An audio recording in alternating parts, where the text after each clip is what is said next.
encontro das forças da natureza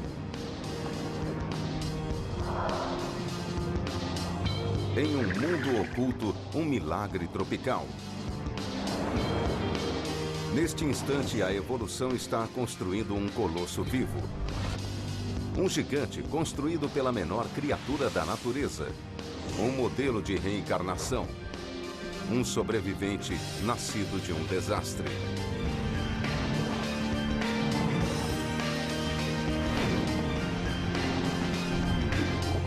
A Grande Barreira de Corais.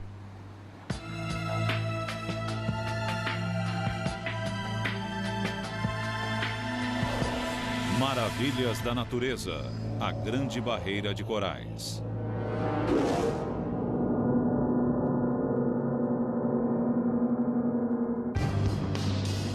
A maior estrutura do mundo não foi construída pelo homem, e sim pela natureza.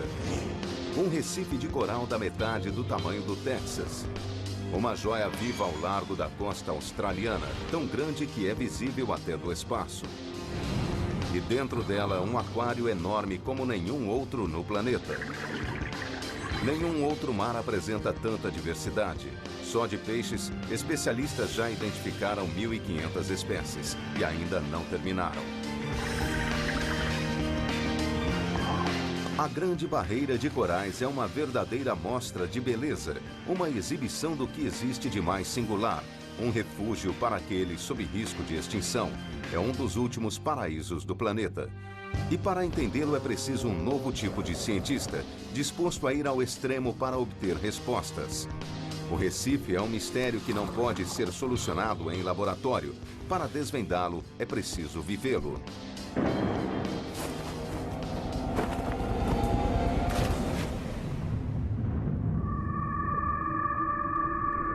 A beleza nada lado a lado com a violência. Aqui os peixes têm a menor expectativa de vida do planeta. Contudo, o Recife é uma orquestra de viventes.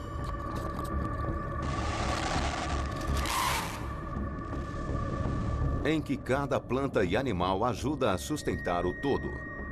Os dejetos dos bodiões cimentam o Recife. As anêmonas do mar oferecem um paraíso para os mais vulneráveis. E até os assassinos têm o seu papel, evitando uma explosão populacional que destruiria este frágil ecossistema. A vida não só habita aqui. O próprio Recife é construído por um de seus menores inquilinos.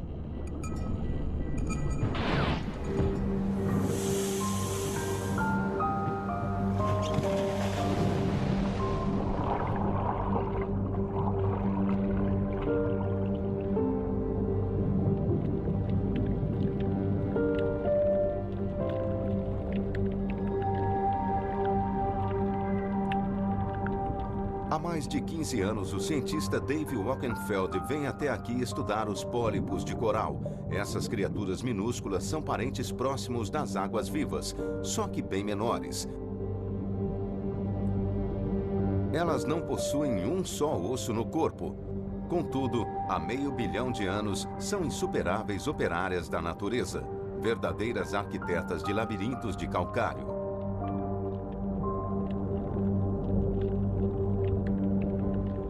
Observando a superfície desses corais, dá para ver centenas de minúsculos pólipos.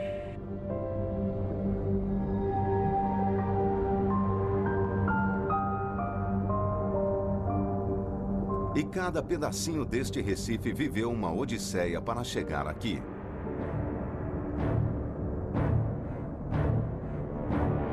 O coral começa sua vida em forma de larva, flutuando livremente pelo oceano.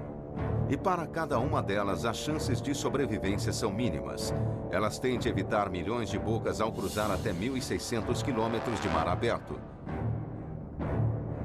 Menos de 100 mil completam a jornada. E a seguir, enfrentam seu segundo obstáculo, encontrar o local perfeito para parar. Cair sobre a areia ou sobre um afloramento apinhado é morte certa. As poucas e preciosas larvas sobreviventes iniciarão uma colônia. Uma vez assentadas, as larvas se desenvolvem e se transformam em pólipos, com tentáculos para retirar o alimento diretamente da água. À medida que o pólipo cresce, cria uma parede de calcário à sua volta e então se multiplica. Cada pólipo pode produzir milhares de descendentes que trabalham juntos para criar uma fortaleza viva, um recife de coral. Em poucos anos, um único pedaço de coral pode abrigar até 25 mil pólipos. Todos descendentes do fundador original.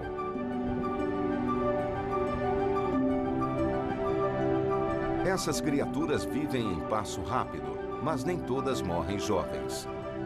Muitos corais que ajudam a construir o Recife vivem somente alguns anos, mas outros, como indivíduos, chegam aos 1000 anos ou mais. Esses animais são tão antigos quanto qualquer outra planta ou animal do planeta. Eles são incríveis.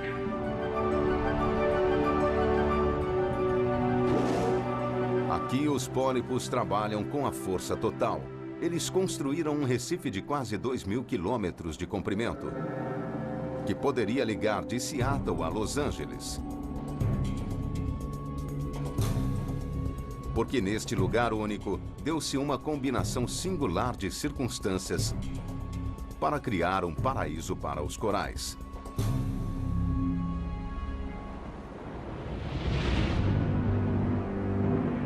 Todo o Recife está alojado sobre uma borda parcialmente submersa da costa australiana, conhecida como plataforma continental.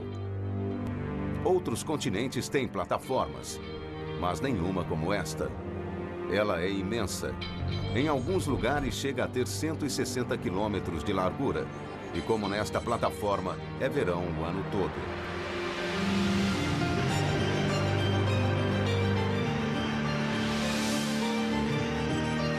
E a maior parte dela é rasa. Toda essa extensão de leito do mar é banhado pela luz do sol. Para os pólipos, a luz é tão importante quanto o calor, porque dentro de seus tecidos há uma planta. E dentro do cerne desses animais minúsculos existem plantas microscópicas, chamadas algas. Mas estas não são parasitas. Nada disto aqui existiria sem elas. Quando as algas fazem fotossíntese, elas retiram energia da luz do sol, do dióxido de carbono e produzem açúcares que fornecem energia para o coral. É uma das parcerias perfeitas da natureza. Ao capturar a energia da luz do sol, as algas recarregam o coral, fornecendo a ele até 20 vezes mais energia e alimentando o rápido crescimento do Recife. Quando o primeiro coral chegou à costa leste da Austrália, encontrou o lugar ideal para ser seu lar. Um local enorme e raso onde capturar a luz do sol. Trilhões se seguiram a ele no maior projeto de construção que o mundo já testemunhou, explorando cada pedaço da propriedade. Até a borda do continente, onde o leito do mar mergulha para o abismo. Hoje pode parecer um paraíso, mas escondido bem abaixo das ondas está um dos seus segredos mais brutais e violentos. A Grande Barreira de Corais parece um lugar idílico, a vida em perfeita harmonia, banhando-se em águas cálidas o ano todo. Mas no passado, este paraíso sofreu um inferno. Cientistas agora acreditam que tenha suportado catástrofes enormes, que varreram todo o Recife, dizimando quase toda a vida existente. Catástrofes que traumatizaram o planeta inteiro. E os cientistas só começaram a desvendar toda a verdade. Nos limites externos do Recife há evidências de uma anomalia. Parece outro Recife, mas fica a 60 metros abaixo da superfície, onde nenhum Recife pode sobreviver. Ninguém jamais colheu uma amostra dele. O geólogo Jody Webster será o primeiro a fazê-lo. Mas estas águas são perigosas. Aqui mostra muito bem. Para poder trazer de volta um pedaço desse mistério, a sua equipe de mergulhadores arriscará a própria vida. Temos vários problemas, correntezas, marés, ondas. Nunca estivemos aqui antes, nem mergulhamos tão fundo. Para começar, tem bem menos luz do que perto da superfície. E uma respirada lá embaixo equivale a 6 aqui em cima.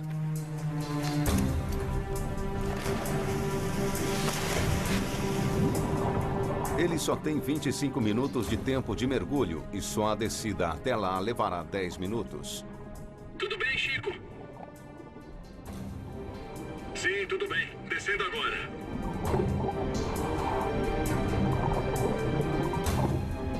Acabando de passar os 10 metros. Câmbio. A vida marinha está concentrada no topo do oceano.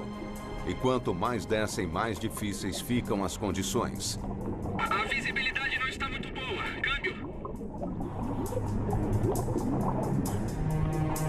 A apenas 18 metros, a incidência de luz é só um quarto daquela na superfície.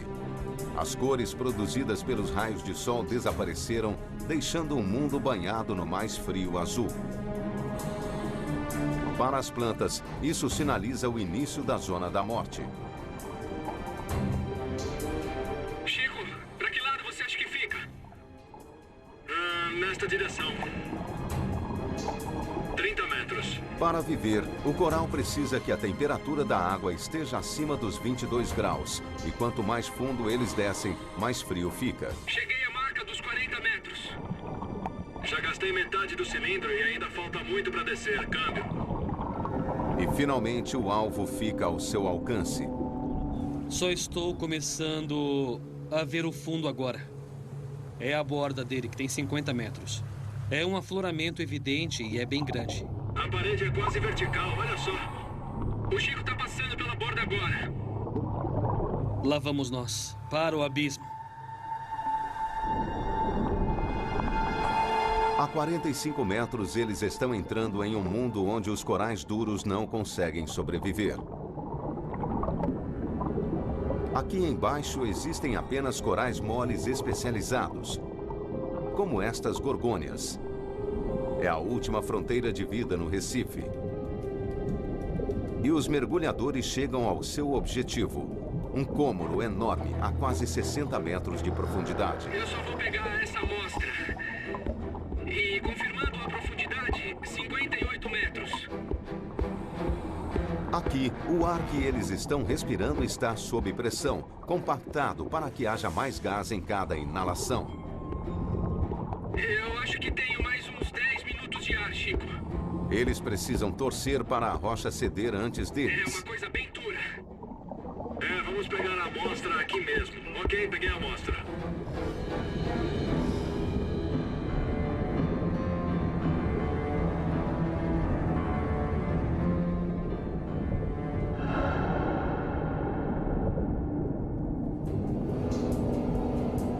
Restam-lhes poucos minutos. Eles precisam levar a amostra para a superfície. Vamos ver o que tem aqui dentro.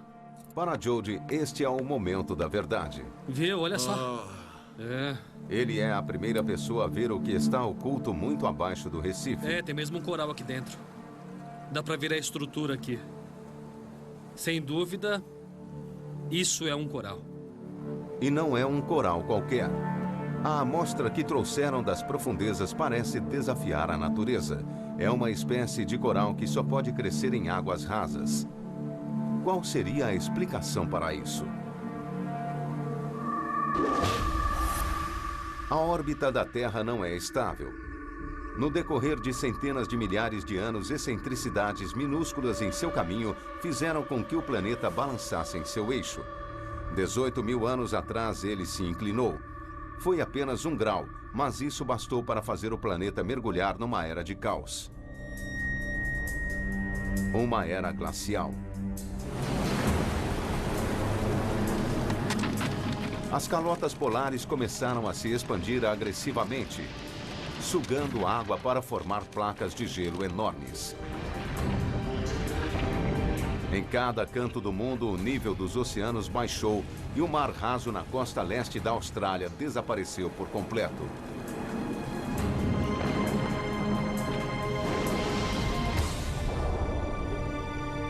Elevado, um recife ressecou exposto ao ar e ao sol forte. 1 trilhão de criaturas minúsculas morreram em seu próprio lar. Para o coral foi um apocalipse. Quando a era do gelo terminou, o mar voltou e submergiu um recife morto. Mas o que o trouxe de volta à vida?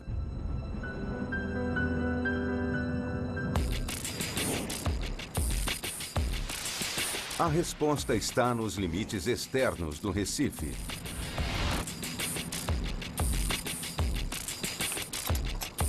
Will Gadd está indo ao encontro de uma força invisível da natureza, que espera todos os dias no mesmo lugar, o dia todo, a noite toda, o ano todo. Ela tanto dá como tira a vida. Este é um dos pontos de mergulho mais famosos que existe aqui. Estamos no topo do Recife Marginal número 10. Ali do outro lado dá para ver a onda arrebentando. Aquilo é mar aberto.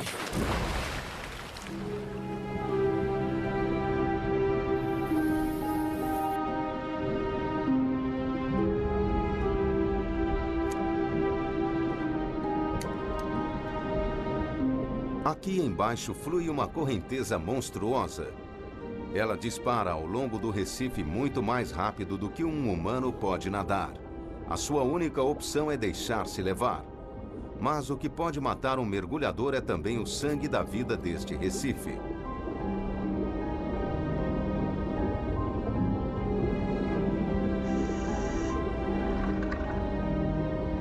Chama-se Corrente Leste Australiana e é o segredo de como a Grande Barreira de Corais ressuscitou dos mortos. Ela tem mais de 160 quilômetros de largura, 460 metros de profundidade e carrega para o sul cerca de 30 milhões de toneladas de água por segundo, 2.000 vezes o fluxo do rio Mississippi. Ela carrega um suprimento constante de larvas de coral de outros recifes em outros oceanos, prontas para reparar quaisquer danos que o coral tenha sofrido, por maiores que sejam.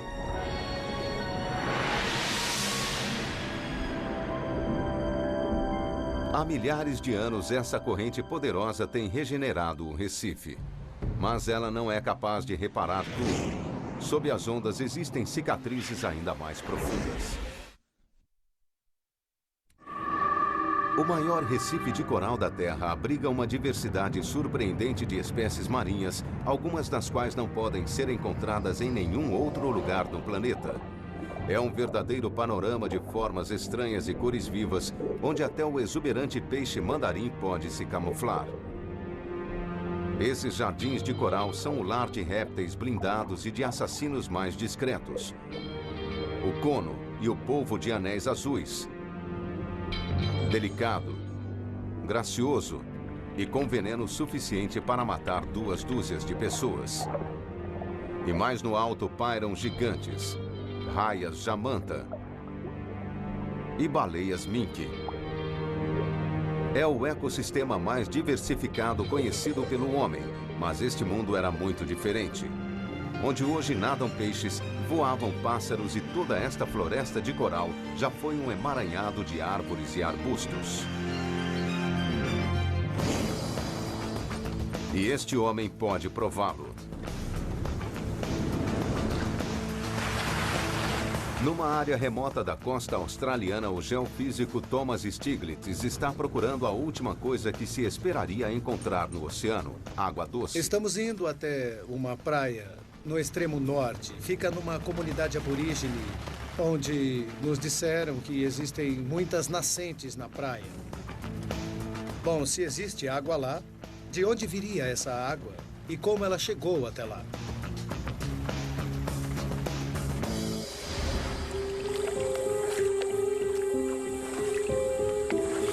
Eu acho que em algum lugar por aqui parece haver uma das grandes.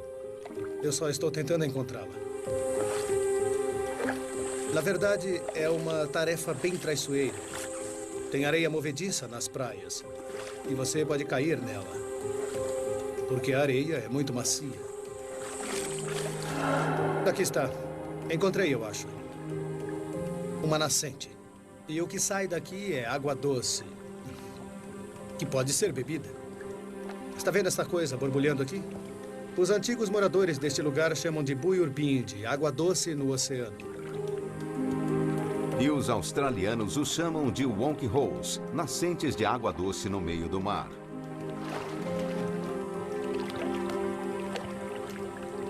E é mesmo uma sensação esquisita. Quando se está no meio do oceano, pensa que com isso toda a água aqui deveria ser salobra, mas não é.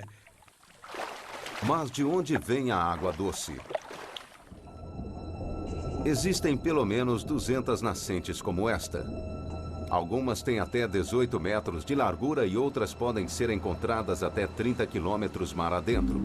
A pista para sua origem está em sua localização. Elas são encontradas do outro lado dos deltas de rios, pois escondidos sob a superfície existem rios subterrâneos muito remotos. É uma evidência de que em algum momento no passado, onde a grande barreira de corais existe hoje, não havia água, era tudo terra. Hoje, sob a superfície, existem canais que levam água doce para o mar. Esta rede oculta foi criada durante a última era do gelo. Todo este lugar foi transformado. O nível do mar caiu em 130 metros e apenas os rios fluíram pelas terras recém-criadas. Eles transformaram o leito do mar em uma paisagem verdejante onde árvores e arbustos prosperavam. Essa transformação surpreendente aconteceu 6 ou 7 vezes só nos últimos 150 mil anos. Este é o alter ego da Grande Barreira de Corais. Um mundo que veio e se foi a cada era do gelo. Surpreendentemente, a aniquilação fez bem para este Recife. Cada vez que o nível do mar sobe novamente, o coral constrói uma nova camada em cima dos detritos do Recife antigo. É um nível a mais nessa cidade de calcário. Assim, a cada extinção, o Recife acabou ficando ainda maior. Mas as nascentes submarinas jamais ficarão totalmente cobertas, porque o coral não é capaz de crescer na água doce. Elas permanecerão como um lembrete indelével das vidas passadas do Recife.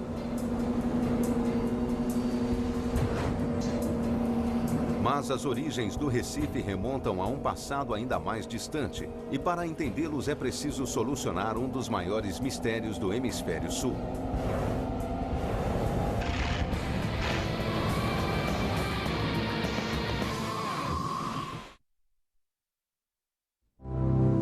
É preciso um conjunto singular de circunstâncias para construir algo do vulto da Grande Barreira de Corais. E a mais importante delas é a localização perfeita.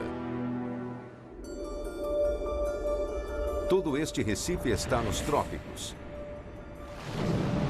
E isso é sinônimo de águas cálidas e sol forte o ano todo. Sem eles, o Recife não poderia atingir o seu tamanho colossal. Então, como a Grande Barreira de Corais acabou se formando aqui, neste local perfeito? Ela sempre esteve aqui? As evidências geológicas dizem que não. Incrivelmente, parece que a vida na Austrália começou na região mais meridional possível, como parte da Antártida. Fria e escura demais para este Recife épico. Mas as evidências dessa transformação incrível não estão no mar, e sim em terra. Algo muito grandioso transformou este lugar em mundo escuro e frio num cálido paraíso tropical. A resposta está encerrada em uma cadeia de montanhas que se estende pela costa leste da Austrália como uma espinha dorsal rochosa, chamada de Grande Cordilheira Australiana. O superdetetive geológico Kurt Nessel está caçando a montanha certa, uma que contenha as respostas. Mas esta cordilheira tem 3.200 quilômetros de comprimento, portanto ele trabalha com o parapentista Will Gadd para cobrir mais terreno.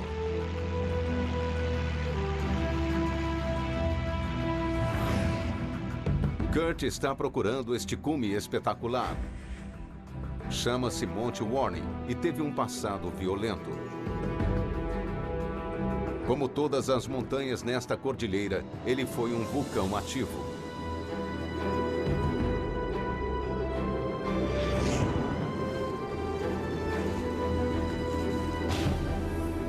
Bom, estamos olhando para o núcleo do vulcão que é conhecido como Monte Warning. Aquele cume está a um pouco mais de 1.100 metros.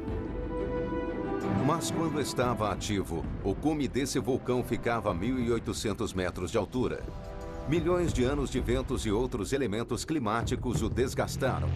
160 quilômetros ao norte estão as montanhas Glasshouse, tudo o que resta do interior de outro vulcão enorme. Para entender como a Grande Barreira de Corais começou, eles precisarão de amostras dos cumes das duas montanhas. Mas esta tem cerca de 460 metros de altura. Não é o lugar mais acessível do mundo.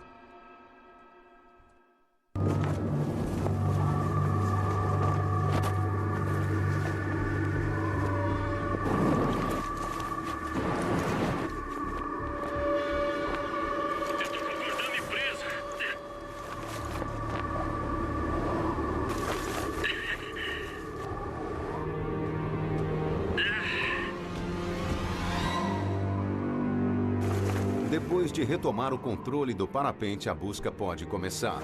Essa é a nossa missão, as montanhas Glasshouse. O tempo erodiu tanto este vulcão que ele está irreconhecível.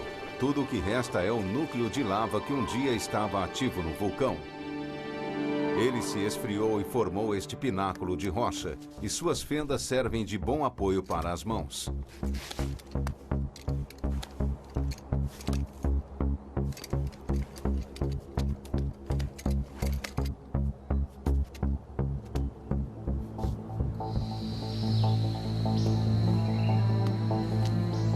Agora, Kurt está nas encostas menos erodidas do Monte Warning, que foram formadas por poeira e cinzas de antigas erupções. Mas não é disso que ele precisa. Ele está procurando por uma amostra de lava intocada. E a acaba encontrando bem no alto do Monte Warning. A rocha, como você pode ver, está muito desgastada. Mas a maior parte dela em si e os cristais no seu interior ainda estão intocados. E são datáveis. Toda lava tem uma assinatura química que revela aos cientistas a sua origem e a época em que esteve ativa.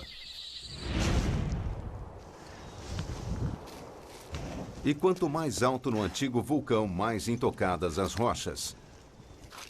Elas são as últimas evidências existentes da erupção que criou este vulcão há mais de 23 milhões de anos. E somente elas poderão revelar toda a sua dimensão.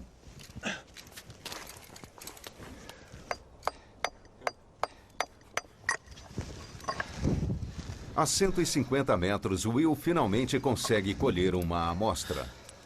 Agora só tem que descobrir como descer.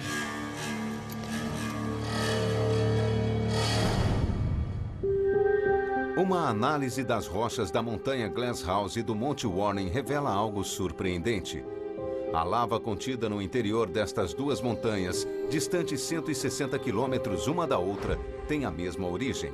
Como é possível? A resposta está num fenômeno geológico incrivelmente raro. Muito abaixo da Austrália, no interior derretido da Terra, existe um hotspot, uma área misteriosa composta de rocha liquefeita. Ele é quente o bastante para deslocar a lava fresca até a superfície. Mas há algo muito especial sobre os hotspots. Algo que permite a eles revelar a história do passado da Austrália. Porque os hotspots não se movem, mas os continentes sim, e deslizam por sobre eles. Esta cordilheira é um registro dessa movimentação. Com dezenas de milhares de anos de idade, ela prova que a Austrália tem se movido para o Nordeste desde a Antártida. Cerca de 13 centímetros por ano. E isso a torna o continente mais veloz do planeta. 50 milhões de anos atrás, a Austrália ficava perto do Polo Sul. Águas frias e o mais escuro dos invernos, cenário onde nenhum coral poderia sobreviver. Mas então ela começou a se mover para o norte. 18 milhões de anos atrás, ela chegou em cálidas águas tropicais. Somente aí o maior recife do mundo pôde nascer. A jornada épica da Austrália pode ter criado condições perfeitas para o coral, mas também o colocou na linha de fogo das tempestades mais violentas do planeta.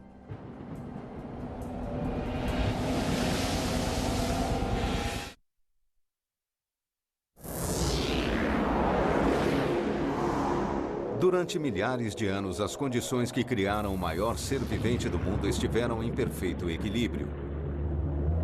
Até mesmo os elementos locais trabalham em harmonia para criar o Recife. Localizado nos trópicos, o Sol atinge a água em um ângulo tão preciso que praticamente nenhum calor é refletido. Ele é todo absorvido pelas cálidas e férteis águas. Mas nem tudo aqui é tão benigno. Algumas das forças mais brutais da natureza atuam neste mar. Vindos do oeste, os ciclones acumulam força enquanto viajam velozmente pelo Pacífico. Mas o Recife descobriu uma maneira de se proteger.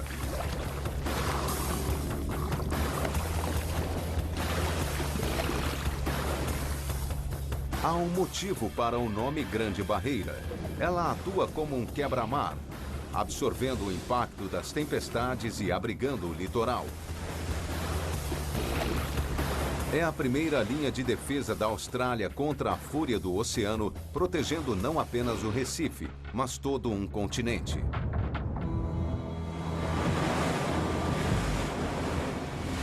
Mas como algo tão frágil sobrevive a esse ataque constante? De fato, ele não só sobrevive, como milagrosamente prospera.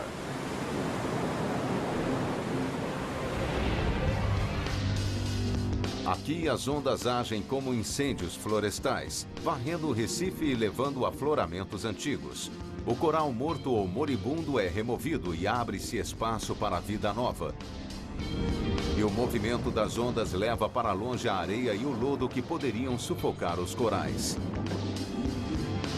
Essas ondas destrutivas fazem parte do ciclo de vida do Recife, tanto quanto os animais que o habitam e os corais que o formam.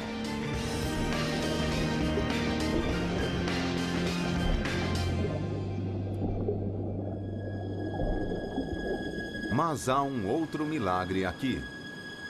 A 160 quilômetros da costa, no meio deste imenso mar plano, de repente e sem nenhum aviso, terras surgem do meio do nada. Aqui, ilhas surgem e desaparecem o tempo todo. Mas o que as cria? Esse processo mágico é mais facilmente visto do ar.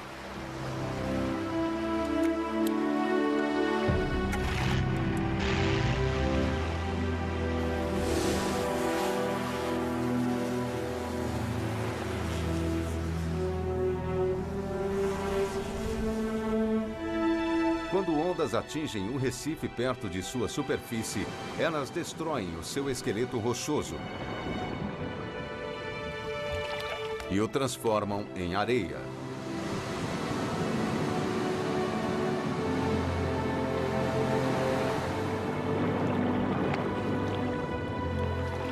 A areia vai assentando uma camada após a outra até que finalmente emerge uma ilha.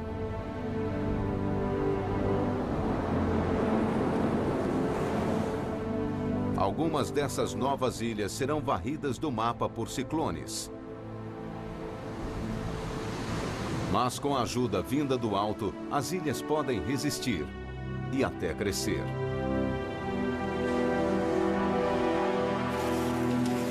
Como uma estrada com poucos locais para descanso, a ilha embriônica torna-se um paraíso para os viajantes.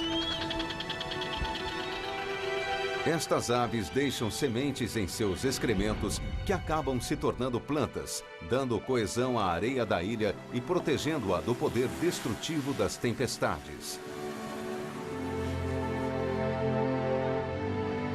É todo um paraíso saído do mar, consolidado pelos animais que nele vivem. Hoje, os elementos que sustentam o Recife estão em sintonia: o sol, o vento e as ondas.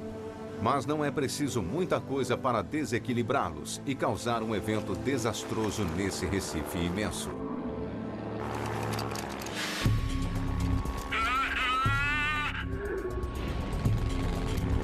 E isso pode acontecer antes do que se imagina.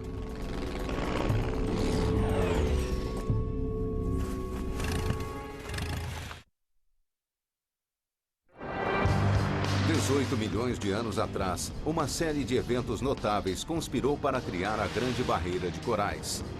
A migração de um continente, a pujança de um oceano e a força máxima do Sol tropical.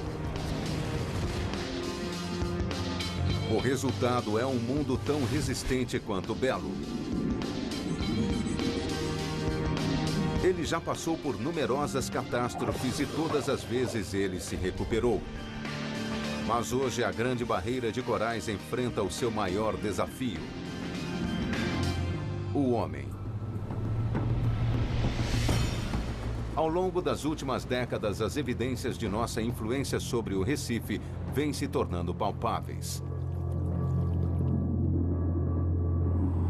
O biólogo marinho Uwe Heg Guber está na linha de frente para protegê-lo. Hoje ele está aqui para procurar um de seus maiores inimigos, uma única criatura com o poder de destruir o maior recife do mundo. Mudanças relativamente pequenas nas condições podem provocar uma explosão populacional em algumas espécies. E uma delas é a estrela do mar coroa de espinhos. Este animal de aparência vil cresce até 90 centímetros de largura. Ele tem o corpo coberto de espinhos venenosos e o seu alimento favorito é o coral. Ele pode atacar o Recife aos milhões, atacá-lo e comê-lo vivo. Como todas as estrelas do mar, ela tem a incrível capacidade de exudar o estômago quando está se alimentando. Este buraco digere o coral e depois suga tudo o que tem dentro dele, deixando apenas o seu esqueleto. Essa estrela do mar é capaz de produzir 6 milhões de filhotes todo ano. Normalmente, poucos sobreviveriam, mas agora o homem os está ajudando. Fertilizantes originários de fazendas no interior são carregados pelos rios até o Recife. Eles são o nutriente perfeito para os filhotes dessas estrelas do mar, e a sua quantidade é descomunal. A explosão populacional chega a superar em 2.000 vezes o nível normal.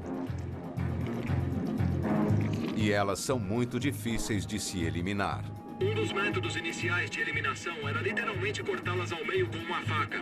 Mas as estrelas do mar têm uma característica surpreendente: elas podem se regenerar. Em vez de matá-las, cortar estas criaturas ao meio acaba criando duas delas. Para controlar a sua população, elas têm de ser removidas à mão do Recife e injetadas com veneno. Atualmente, os níveis de poluição diminuíram, assim como a população das coroas de espinhos. Pelo menos por enquanto.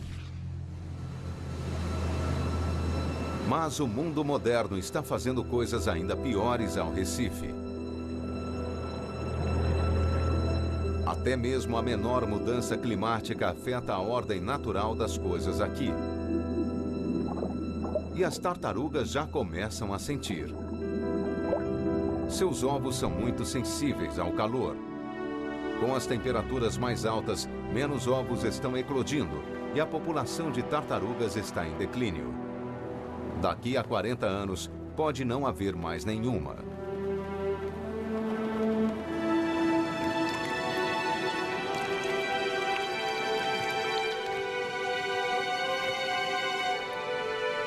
E o próprio coral corre grande perigo, porque a temperatura da água é uma questão de vida ou morte. Uma mudança de apenas 1 ou 2 graus pode extingui-lo. Mas os cientistas estão descobrindo que o coral não é totalmente indefeso. Ele tem um mecanismo de proteção inacreditável. Se a temperatura fica muito alta, o coral responde e tenta mudá-la.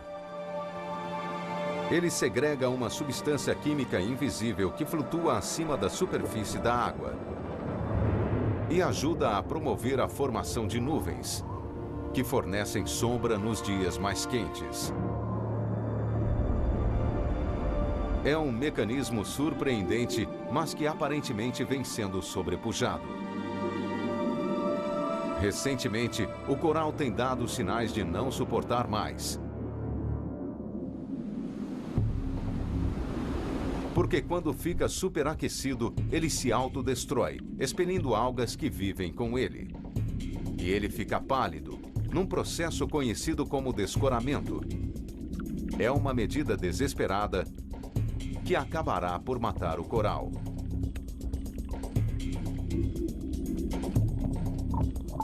Portanto, UV monitora o Recife constantemente para ver quais corais correm risco. Não adianta usar este instrumento nesses corais, porque eles estão mortos.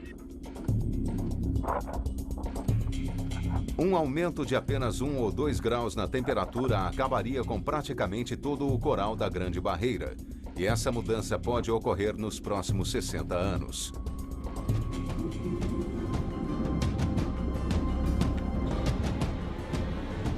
Nada de corais, nem peixes, nem vida.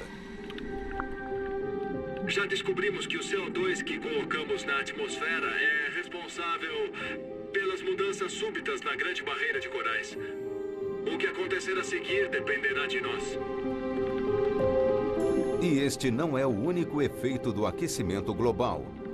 À medida que os níveis de dióxido de carbono aumentam na atmosfera, os níveis de acidez do oceano também aumentam, dissolvendo os corais vivos.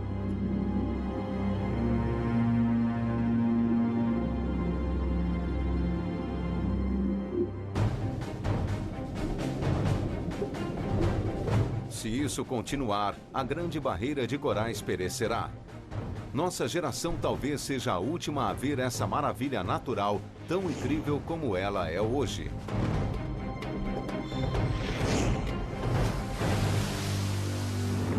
No entanto, se existe uma coisa que o passado nos ensinou, é que o Recife sempre se recupera.